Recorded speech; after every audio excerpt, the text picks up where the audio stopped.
오늘 전할 말씀은 에베소서 2장 19절부터 22절에 있는 말씀 보시도록 하겠습니다.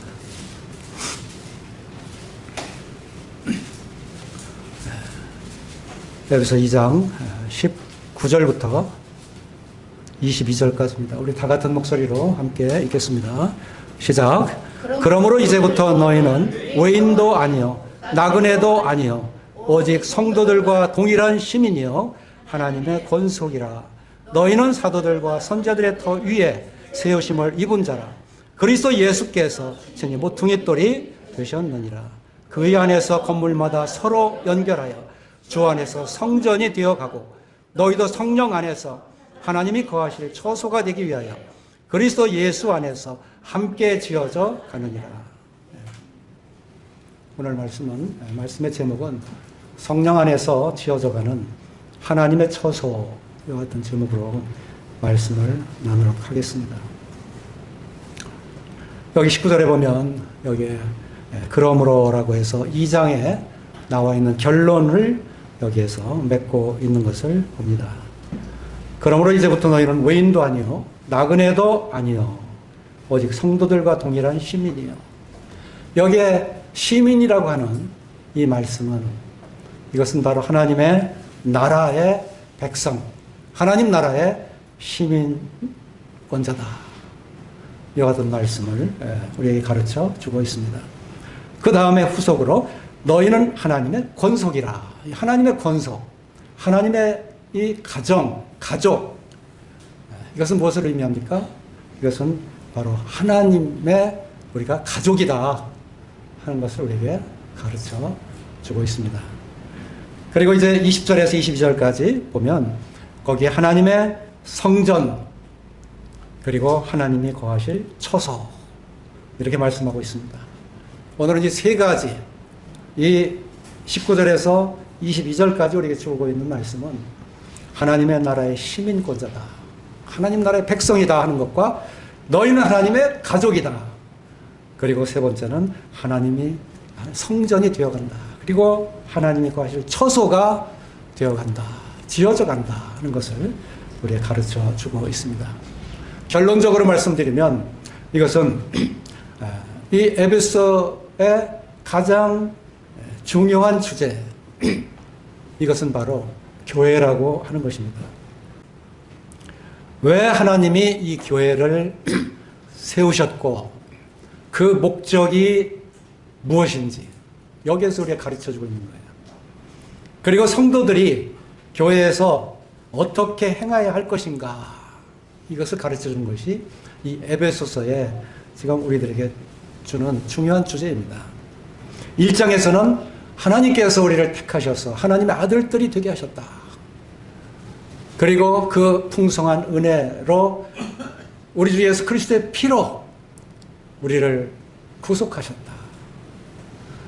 그리고 성령께서 우리를 인치셨다 하는 것으로 우리 성도들에 대한 신분이 이렇게 하나님께서 확실하게 해주셨다 하는 것을 이미 우리에게 확증하시고 선포하셨어요.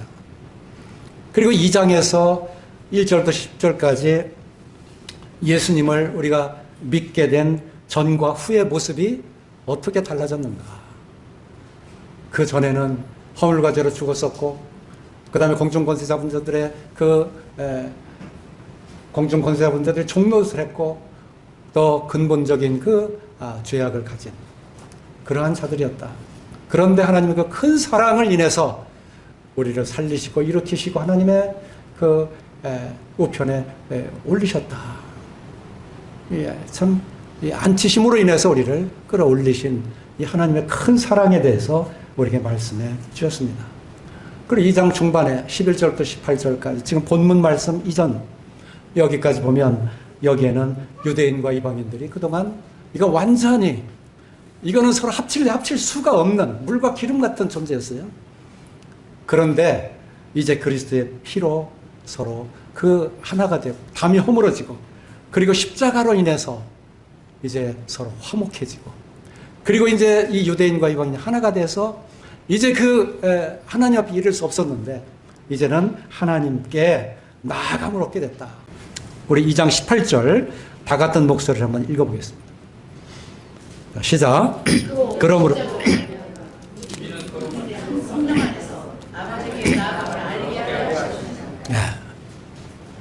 2장 18절 이는 그로 말미암아 우리 둘이 이게 유대인과 지금 이방인이 이제 둘이 하나가 됐어요.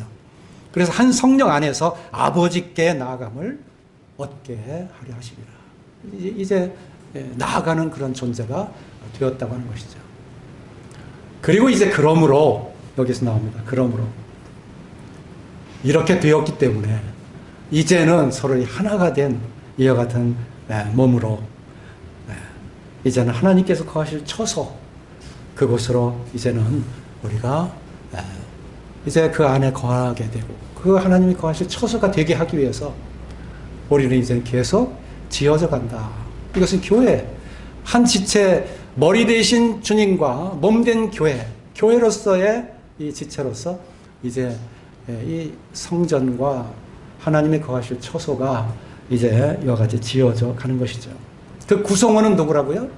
여기 보면 하나님의 백성과 권속 19절 말씀은 그거예요. 19절에서 하나님의 백성 권속 하나님의 신인을 말씀하는 거죠. 하나님의 백성 하나님의 시민입니다. 그리고 권속 그 가족입니다. 이것이 바로 그 구성원들이에요. 이것이 누구냐면 지금 우리들 믿은 우리들 각 개개인 성령 안에 구원받고 거듭난 우리 성도들이다. 그리고 그 기초는 무엇인가? 20절에 말씀하고 있어요. 20절에. 사도와 선자들의 터 위에 세움을 받았다. 그리고 그 모퉁이 돌 위에 우리를 세우셨다. 그리고 이제 이 성령 안에서 하나님이 거하실 처소가 되기 위하여 그리스도 예수 안에서 함께 지어져 가느니라. 아직은 완성이 아니에요. 미완성이에요. 이제는 그리스도께서 공중에 다시 오실 때까지 이 교회는 바로 그리스도의 몸으로 그분의 몸으로서 성령에 의해서 하나님의 거하시는 처소가 되어져서 이제는 영원토록 그리스도께서 이 처소에 거하실 것에 대해서 말씀하고 있는 거죠. 그래서 오늘 이 본문의 말씀이 바로 이러한 내용으로 이제 말씀을 드리게 되는데 정말로 이 어떻게 보면 신약의 이 교회 이거는 이 모든 구약에서 얼마나 이 교회가 세워지기 기다렸던가 얼마나 구원받은 성도들이 되어서 이 한 무리를 이루고 하나님께 예배드리고 영광을 돌릴 수 있는 이 같은 몸된 교회로서 주님이 오시는 그날까지 이 지상에서 그 거룩함을 나타낼 수 있을까? 바로 이것을 할 수 있는 자들이 지금 여기 19절에 말씀하고 있는 이 하나님의 나라의 이 시민이라는 거예요. 19절을 보면 여기에 그러므로 이제부터는 외인도 아니요 나그네도 아니요 오직 성도들과 동일한 시민이요. 여기까지만 읽겠습니다. 여기에 성도들과 동일한 시민이다. 그때는 외인이었어요. 그래서 유대인들에게 정말 무시당하고 그야말로 완전히 그들은 사람 취급을 받지 못하던 그러한 자들이었습니다. 외인이라고 하는 건 외국인이에요. 완전히 낯선 사람들. 우리 동양 사람이 처음에 미국 사람들 봤을 때 완전히 낯설었죠. 그거보다 더 낯선 사람들. 그런 외인들이었었는데 이제는 우리가 어떻게 됐어요? 이제 하나님의 이 성도들과 동일한 힘이 됐어요. 또한 전에는 나그네였었다. 그냥 이 어떤 가족 개념이 없어요. 그냥 나그네. 떠도는 아무 관계없는 그러한 손님 이것이었는데 이제는 성도들과 동일한 시민이다. 그리고 권속이다. 이런 이제는 완전히 하나님께서 그토록 창세 전부터 계획하시던 그 고향집에서 서로 뜨거운 마음을 나누고 교제할 수 있는 이 같은 고향집에 우리가 돌아왔다. 얼마나 뜨겁습니까? 그때와 지금 이제가 완전히 이렇게 새로 태어난 그러한 사람들이 되어버렸어요. 여기에 이 성도들과 동일한 시민이라고 했는데, 성도들과 동일한 시민? 여기 성도들은 누굴까요? 이 성도들은 구원받은 유대인들. 그동안 유대인들과 이방인들이 함께하지 못했어요. 구원받았다 할지라도 서로 함께하지 못했어요. 그런데 유대인은 성도라고 했었고, 하나님을 섬기는 모든 것이 다 이제 구원받고 나서 깨달아지는 게, 이게 말도 못하게 그 그리스도 안에서 놀랍게 변화가 되기 시작했어요. 그런데 이방인들은 어땠어요? 전혀 하나님을 몰랐어요. 근데 이제 이방인, 구원받은 이방인 그리스도인들이 이제 서로가 하나가 돼서 이 유대인 성도들과 똑같은, 차별이 없는, 구분할 수 없는 그런 동일한 시민이 되었다 하는 것입니다. 이것이 놀라운 거예요.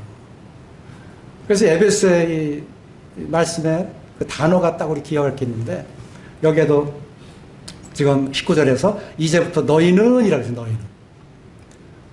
그러니까 우리는 이라고 했어요. 이게 1장부터 계속 이렇게 해서 끝까지 나오는데, 거기에 나중에는 어떻게 되느냐, 우리라고 나와요. 우리라고. 서로 이렇게 합쳐지는 거예요.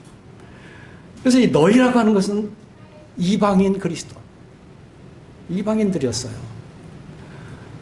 그리고 여기 이제 우리라고 하는, 여기 이제 둘이 다 이제 하나가 돼서 이제 다 우리라고 하고 있지만, 그러나 여기까지 이 우리라고 하는 것으로 자기 유대인 그리스도인으로서 서로 이와 같이 표현하고 있는 것을 볼 수가 있는 것입니다. 1장 12절에, 여기 에베소 1장 12절에도 이는 우리가 그리스도 안에서 전부터 바라던 그의 영광의 찬송이 되게 하려 하심이라 그랬는데, 13절에서는 그 안에서 너희도 진리의 말씀, 곧 너희의 구원의 복음을 듣고 그 안에서 또한 믿어 약속의 성령으로 인치심을 받았으니, 아주 뚜렷하게 너희, 우리 이와 같은 것을 하고 있어요. 근데 이제는 여기 19절에서 완전히 이들이 하나가 돼서 이제 하나님의 시민권자로 하나님 앞에 서 있는 것을 볼 수가 있습니다. 여기 하나님 나라의 그 시민권의 특권이 어떤 것이냐 하는 것은, 이 빌립보 당시에 그 도시의 이름 빌립보예요. 이것은 로마의 통치를 받았던 도시고, 그 지방 모든 웬만한 곳이 다 로마 통치를 받았어요. 그런데 이 로마 시민권을 갖게 되면 그 시민권의 특권이 얼마나 좋았던지, 그 시민권만 가지면 어떤 어려움이 있어도 다 정부에서 보장해줘요. 보호해줘요. 그런데 시민권을 갖지 못한 자들에 대해서는 그들은 종노릇해야 되고, 모든 환경에서 접근할 수 없는 박탈된 이와 같은 생활을 할 수밖에 없는, 그래서 돈이 있다 그러면 로마 시민권을 사야 됩니다. 그런 이 시민권이라고 하는 이 권리가, 이 특권이 대단했던 것이죠.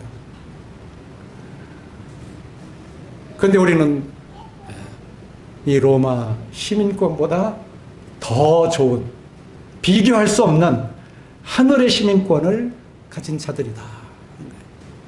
여기 19절에 이렇게 말씀하고 있잖아요. 너희는 외인도 아니야 나그네도 아니야 오직 성도들과 동일한 시민이요. 시민이다. 하나님 나라의 백성이다. 이것입니다. 세상 나라의 시민권은요, 이것은 아무리 국가가 보호해준다고 해도 한계가 있는 거예요. 죽음 이후의 세계까지 국가가 보호해줄 수가 없어요. 그런데 하나님의 이 시민권, 하늘의 시민권을 가지고 있는 거듭난 우리 그리스도인들은 이 땅에서 보장받는 것과 비교할 수 없는 로마의 시민권이 문제가 아니에요. 이미 그 시대는 이미 끝나버렸잖아요. 그 권세 다 지금은 어디서 찾아보겠습니까? 그런데 하늘나라 시민권을 가진 우리들은 하나님이 창조주시기 때문에, 영원하시기 때문에 하나님께서 약속하신 그 약속은, 이것은 변해야 안 변해요? 변하지 않아요. 영원해요. 이 시민권을 우리가 가진 자들이다. 하나님은 시편 121편에 그렇게 말씀하셨잖아요. 주무시지도 아니하시고 졸지도 아니하시고 나의 도움이 어디서 올까? 천지를 지으신 여호와께로서다. 왜?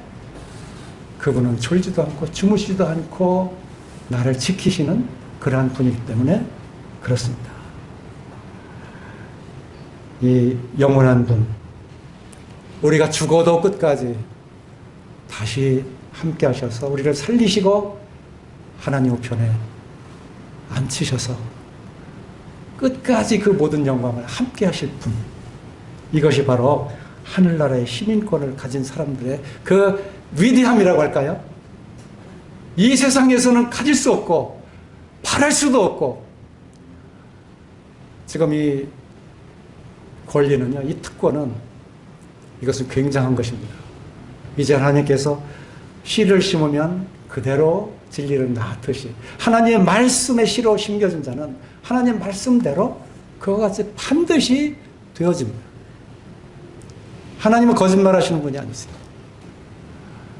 말씀하신 대로, 그렇기 때문에 하나님은 언약을 하셨고 그 약속을 이루시는 분, 누구나 다 믿을 수 있는 분, 신뢰할 수 있는 분, 그분의 그 거룩하심과 그분의 그 신뢰는 영원하다고 그랬잖아요.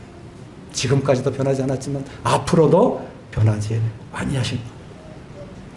그 사도 바울은 고린도전서를, 이 서신을 쓰면서 맨 먼저 이렇게 하나님의 집에서 하나님의 이 생명으로 거듭난 이 시민권을 가진 그 성도들에 대해서 제일 먼저 기록하면서 기뻐하는 것을 보아요. 고린도서 1장 2절을 한번 보겠습니다. 고린도서 1장 2절. 거기 이렇게 되어 있습니다. 고린도에 있는 하나님의 교회, 곧 그리스도 예수 안에서 거룩하여지고 성도라 부르심을 받은 자들과 또 각처에서 우리의 주 곧 그들과 우리 주 대신 예수 그리스도의 이름을 부르는 모든 자들. 먼저 뭐라 했냐면 하나님의 교회라고 그랬어요. 하나님의 교회. 고린도 교회가 얼마나 분쟁이 많고 얼마나 속을 새겠어요? 그렇지만 하나님의 교회다. 하나님과 계속 그리스도 안에서 교제케 하신 하나님은 참 믿음직스럽다. 미쁘시다. 너희가 아무리 분쟁을 하고 간음을 하고 또 우상을 섬기고 음식물에 빠져서 가치를 모르는 그러한 교회를 할지라도 그리스도 안에 교제케, 그리스도와 교제케 하신 하나님은 믿음직스럽다. 결국 교제케 하는 그 가운데에서 너희를 반드시 거룩하게 할 것이다. 그래서 이렇게 말씀하고 있어요. 하나님의 교회 곧 그리스도 예수 안에서 거룩하여지고 성도라 부르심을 받은 자들, 이렇게 말씀합니다. 이 말씀을 어떻게 이 변할 수 없는 서신으로 한번 보내면 끝나잖아요. 그런 어떻게 보낼 수 있는가? 근데 하나님이 믿음직스럽기 때문에 반드시 이와 같이 우리를 거룩하게 해주실 것을 믿기 때문에 이와 같이 예수 안에서 거룩하여지는 성도다, 이렇게 말씀합니다. 그리고 주 대신 예수 그리스도의 이름을 부르는 모든 자들이라고 말씀하고 있어요. 여기에 우리가 들어가요, 안 들어가요? 고린도 교회만을 위해서 기록이 되어 있습니까? 아니에요. 여기에 동일한 이와 같은 구원, 거듭남을 통해서 이 모두가 하나님의 교회로 불림을 받았다 하는 것이죠.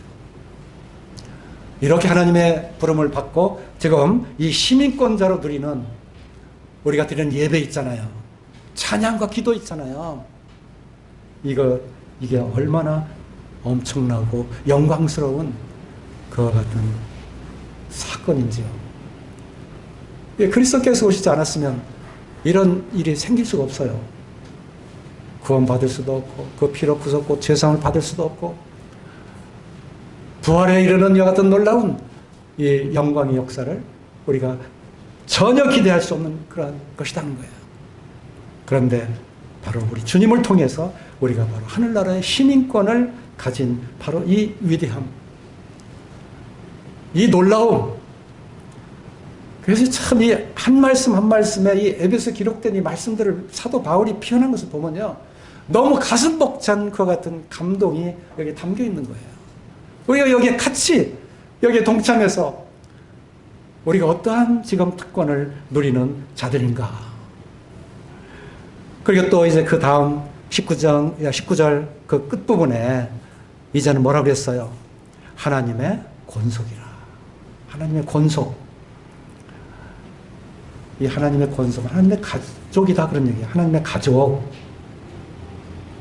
식구. 우리 주기도문 할 때 하늘에 계신 우리 아버지요 이렇게 나오잖아요. 아버지라고 그러잖아요. 같은 가족이기 때문에.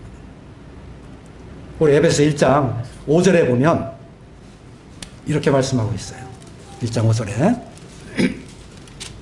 그 기쁘신 뜻대로 우리를 예정하사 예수 그리스도로 말미암아 자기의 아들들이 되게 하셨으니. 이미 우리는 아들들이 되게 해 주셨어요. 줄 것이 아니고 주셨어요. 영접하는 자 곧 그리로 믿는 자 하나님의 자녀가 되는 권세를 주셨으니. 권세까지도 주셨어요. 이건 예정이 아니라 창세 전에 예정했던 것이 이제 그리스도로 말미암아 지금 우리에게 나타난 것이에요. 그렇죠?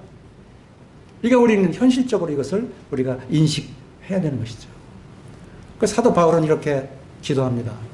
이 교회에 대한 기도인데 이것이 에베소 3장 14절에 이렇게 말씀하고 있어요. 한번 보세요. 이러므로 내가 하늘과 땅에 있는 각 족속에게 이름을 주신 누구 앞에? 하나님 앞에? 아니죠. 아버지 앞에 무릎을 꿇고 비노니. 아버지예요, 아버지. 우리 주 예수 그리스도께서 요한복음의 계속 주님과 동행하면서 하나님 하나님 이렇게 하셨나요? 아니에요. 아버지라고. 아버지. 한 번도 하나님과 한 식구가 된 여기에서 떨어져 본 적이 없어요. 우리의 신앙생활이 그렇게 해야 된다는 거예요. 우리의 믿음이 지금 우리 주님께서 아들들이 되게 하셨고 아버지라 부르게 이와 같이 하셔서 이제는 우리가 아빠 아버지라고 부르는 거예요. 얼마나 친근한 아버지가 됐느냐. 얼마나 가까운 그 같은 아버지가 되게 했느냐는 거예요. 만유를 창조하신 그 하나님을 우리는 아버지라고 부를 수 있어요. 그런 관계가 된 거예요. 이것이 바로 하나님의 권속이라 하는 것이에요. 에베소 4장 6절에도 한번 보겠습니다. 에베소 4장 6절에 하나님도 한 분이시니 곧 만유의 누구시라? 아버지시라. 아버지예요. 지금 우리와 함께 기동하면서 살고 있는 그분이 나의 아버지다. 왜 우리가 아버지라고 할 수 있느냐 하면 하나님이 그 아들의 영을 우리 마음 가운데 보내주셔서 아빠, 아버지라 부르게 하셨느니라. 하실 게 아니잖아요. 하시라고 한 게 아니잖아요. 이미 하셨느니라. 하셨느니라. 그래 우리는 하나의 가족이라는 거예요. 그리고 우리가 이제 에베소 1장 7절에 보면 이렇게 말씀하고 있습니다. 왜 우리가 하나님의 가족이 됐느냐? 1장 7절에 보면 우리는 그리스도 안에서 그의 은혜의 풍성함을 따라 그의 피로 말미암아 속량 곧 죄사함을 받았느니라. 우리는 이제는 피로 맺어진 가족이다. 혈통으로나 육정으로 난 것이 아니라 우리는 그리스도의 피로 말미암아 우리 속에 믿음의 피, 하나님 우리를 창조하실 때 그리스도 안에서 피가 흐르게 하셨어요. 이것이 진짜 피예요. 우리의 육신적인 이 피, 이것은 그림자예요. 그리스도의 피가 우리 속에 흐를 때 모든 육체의 생명은 피에 있습니다. 내가 이 피를 단에 뿌려 너희의 죄를 속하게 하였나니 생명이 피에 있으므로 피가 죄를 속하느니라. 이 피에 대해서 하나님은 굉장히 거룩하면서도 하나님께서 이것을 굉장히 주의하게 함부로 남발되지 않게 앞으로 영적 그리스도 안에서 이 피가 그 역할을 감당할 수 있도록 혼선되지 않도록 이 풍성한 은혜를 통해서 그리스도 안에서 흐르는 피로 우리를 한 가족이 되게 하셨다. 그래서 우리는 한 가족인 거예요. 이 가족임을 잊으면 안 돼요. 그래서 사도 바울은 계속 이 서신서를 쓰면서 여기 한 가족, 우리는 한 식구, 한 지체, 그러면서 우리는 한 집에, 하나님의 집에 우리가 거하는 그러한 자들이다. 그래서 하나님의 집이라는 단어가 아주 여러 번 나와요. 한 말씀을 읽어보면 디모데전서 3장 15절에 이렇게 말씀하고 있어요. 만일 내가 지체하면 너로 하여금 하나님의 집에서 어떻게 행하여야 할지를 알게 하려 함이니 이 집은 살아계신 하나님의 교회예요. 진리의 기둥과 터니라. 하나님의 집. 여기에 함께 그 피로 맺어진 그 가족은 같은 식구다. 같은 식구다. 굉장히 귀한 그러한 서로의 관계를 가지고 있습니다. 그래서 이 가족은요, 서로 늘 함께 하면서 가족끼리 서로 책임을 가지고 위로하고 격려하고 여기에 그리스도의 사랑으로 이것을 다 감당할 수 있게 하신 거예요. 어떻게 보면은 이 식구라고 하는 이 개체인 각 개개인이 어떻게 보면 세상에서 참 미련하고 가난하고 천대받고 이런 자들 아니겠어요. 잘나서 이렇게 우리가 이렇게 있는 거 아니거든요. 그런데 우리 주님께서 구원해 주셨잖아요. 주님의 지혜를 채우셨잖아요. 주님의 영으로 우리를 인도하시잖아요.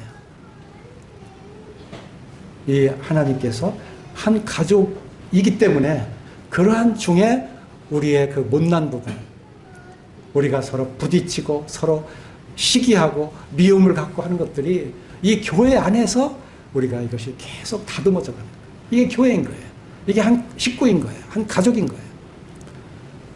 여기에 말씀은 19절의 후반절에 하나님의 권속이라고 하는 이와 같은 것이 바로 그런 의미입니다. 우리가 바로 서로 약한 그러한 점들을 권면하고 위로해서 사랑 가운데에서 고쳐내게 하는 것이 이것이 식구요 가족이다 하는 이와 같은 것을 우리에게 깨닫게 하시고 그 가운데 우리를 사랑으로 인도하신다는 거예요. 놀랍지 않습니까? 아무리 돈이 많다고 재벌이라 할지라도 그 출세한 벼슬을 한 사람이라 할지라도 손자한테는 어떻게 해요? 손녀한테는 어떻게 돼요? 그냥 그 나서 곧 이제 걸어서 말하고 뛰어오는 거 이건 아주 그 재롱 부리는 거예요. 그냥 녹아버리잖아요. 재벌이 무슨 상관 있어? 벼슬이 무슨 상관 있어? 그저 그냥 그냥 이 손자, 손녀 여기에 그냥 그 앞에서 어쩔 수 없이 시간도 들여, 돈을 들여, 내 마음까지 다 들여. 이 가족 관계는요, 그런 사랑의 관계. 어떤 일이 있어도 다 어떤 일을 다 제쳐놓고 그 사랑 때문에. 그게 뭐가 그렇게 귀하다고. 남이 보면 하나도 귀하지도 않은데 자기 손자, 손녀는 그렇게 귀한 거예요. 하나님은요, 이 모든 만물을 다 운행하시는 분이시잖아요. 그런데 하나님은 이 가족의 관계 때문에 우리하고 관계하시는 거예요. 가족, 같은 식구기 때문에.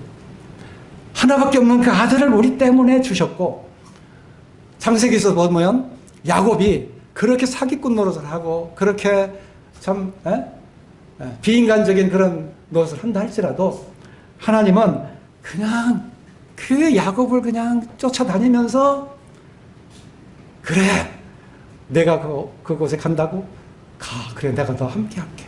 너 돌아올 때까지 내가 너를 지켜줄게. 그냥 가는 곳마다 20년 동안을 그냥 엉뚱한 생활을 하는 것 같아도 그 속에서 하나님이 사랑으로 계속 돌보시다가 야곱의 일생을 보면 하나님이 그를 참 귀히 여기고 결국에는 우리의 믿음의 조상으로 세우시는 것을 보여요. 이게 하나님의 관계다 그 말이에요. 이게 하나님의 권속, 그 식구다 그 말이에요. 이렇게 하나님은 우리 인생의 그야말로 광야 같은 이 세상 속에서도 하나님은 계속 우리를 호위하시고 보호하시고 자기의 눈동자처럼 보호하시고,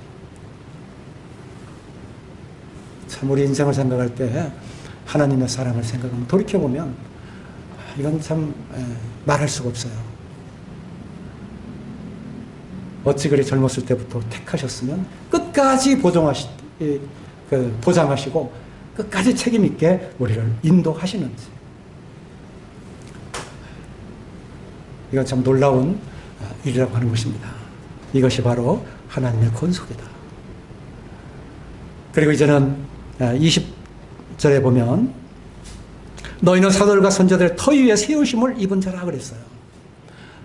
사도들과 선자들의 터 위에 세웠다.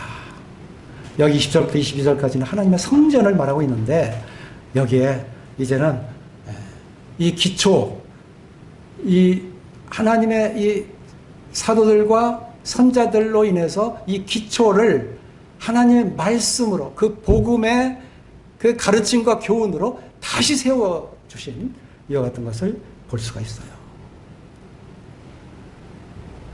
그리고 20절 후반절에 오면 예수께서 친히 모퉁이 돌이 되셨느니라. 여기에 하나님의 이 복음의 말씀과 그 가르침과 교훈으로 이 선자들을 통해서 또 우리 주님의 그 기초석으로 해서 우리를 완전히 세워주신 것을 볼 수가 있어요. 여기에 모퉁이 돌이라고 하는 것은 예루살렘 성전이 그 모퉁이 돌이 한 12m가 된대요. 그걸 네 군데다가 딱 세워놓고 이 성전이 올라가는 거예요. 그러면 어디로 이 성전을 세울까? 어떤 방향으로 세울까? 어떤 형태로 세울까? 얼마나 높이 세울까? 그 무게의 비중은 어떨까? 이 모퉁이 돌이 그것을 다 이것을 지탱하고 그것을 가르쳐 주는 거예요. 바로 우리 속에 그리스도께서 어떻게 우리의 기초가 그리스도께서 되고 계신가 하는 것을 우리가 생각하게 될 때 그리스도의 인격이 우리 인격이 돼요. 그리스도의 그 소망이 나의 소망이 돼요. 그리스도의 생명이 나의 생명이 돼요. 그리스도의 삶과 함께 보낸 것이 나의 인생의 목표가 되고 내 목표, 이 인생의 그 삶의 가치가 되는 거예요. 모퉁이 돌을 어떻게 놓느냐에 따라서 이 역할을 우리 주님께서 친히 해 주셨다 하는 것입니다. 이 기초, 든든한 기초, 이 기초를 이 사도들과 이 선자들 그 당 신약 시대에 선자들이 존재했어요. 그들은 사도의 가르침을 받아서 이 신약 성경이 이루어질 때 함께 선자들도 배우고 거기에서 함께 동행했던 것을 보아요. 어떤 작은 무리의 집단으로 선자들이 역사했다 하는 것을 우리가 볼 수가 있는데 이와 같은 곳에 세워졌다고 하는 거예요. 그래서 우리의 기초는 반드시 이 모퉁이 돌 대신 예수 그리스도 이분을 통해서 우리가 세워져야 된다. 그리고 이제는 21절에 보면 그의 안에서 건물마다 서로 연결하여 주 안에 성전이 되어가고 그랬습니다. 여기에 그의 안에서 서로 연결 주 안에 성전이 되어간다. 이것을 바로 20절에는 너희는 이라고 했어요. 너희는 이렇게 되는 이 재료라고 하죠. 어떻게 보면 성전을 세워가는 벽돌이라고 할 수 있어요.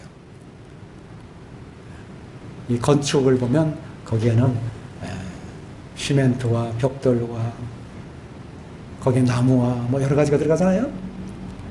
그런데 이제는 우리의 하나님의 말씀과 기도와 그 희생과 그 사랑으로 어울려져 있는 이 생명의 그 아름다운 모습으로 이렇게 그 평안의 거처가 되도록 이 벽돌 한 장 한 장. 그 벽돌이 누구냐 하면은 바로 그리스도인이라는 거야. 각 개체라는 거야. 이 그리스도인. 너희는, 구원받은 너희는 바로 이렇게 주님이 거처할 이와 같은 하나하나의 그 요소들이다. 그래서 구원받고 거듭나서 이제는 이 벽돌로 한 주님의 거처할 그 같은 성전이 되어가는 것을 보게 되는 것입니다. 여기에서 우리가 기억할 것은 21절에 그의 안에서 그랬어요. 거물과 소리 연결해 주 안에서 그랬어요. 22절에 보면 거기에 끝부분에 그리스도 예수 안에서라고 말씀하고 있어요. 이것은 서로 이 교회라는 공동체는 항상 그리스도 안에 있어야 된다. 그리스도께서 주인이 되어야 된다 하는 것을 말씀하고 있는 것입니다. 그리고 성전이 되어야 된다. 이거를 건물로 얘기하면 성전이에요. 근데 거처로 얘기하면 이제는 하나님이 거하실 처소다. 그래서 여기에서 건물마다 서로 연결하는 이와 같은 것을 건물에 이 시멘트가 없으면 건물이 올라갈 수 있어요? 없어요? 못 올라가요. 서로 이렇게 악교처럼 노아의 방주의 그 역청처럼 그 역할을 감당하는 것이 교회에서 성령과 사랑이라고 하는 거예요. 그래서 성령 안에서 서로 이것이 세워지고 그 안에서 하나님이 거처할 이 어떤 성전으로 이와 같이 세워져 가는 것입니다.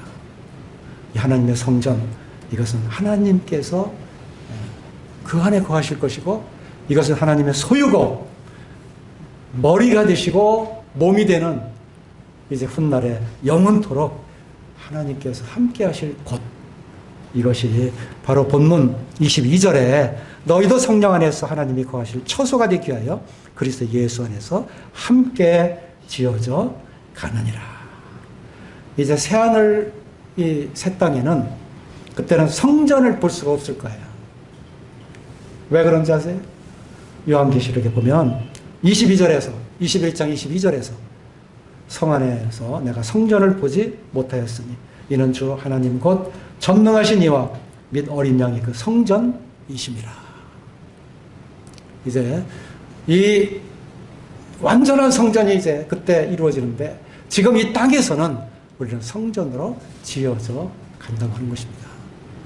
우리가 주님을 맞이할 그날까지 거룩한 모습으로 주님 앞에 이 주님께서 거하실 거처가 되기 위해서 우리 모두 주님 앞에 하나님의 말씀 그리고 하나님께 감사 거룩함을 통해서 이와 같은 하나님이신 모든 재원을 가지고 하나님께 영광을 돌릴 수 있는 이와 같은 성도들이 되어지기를 바라겠습니다.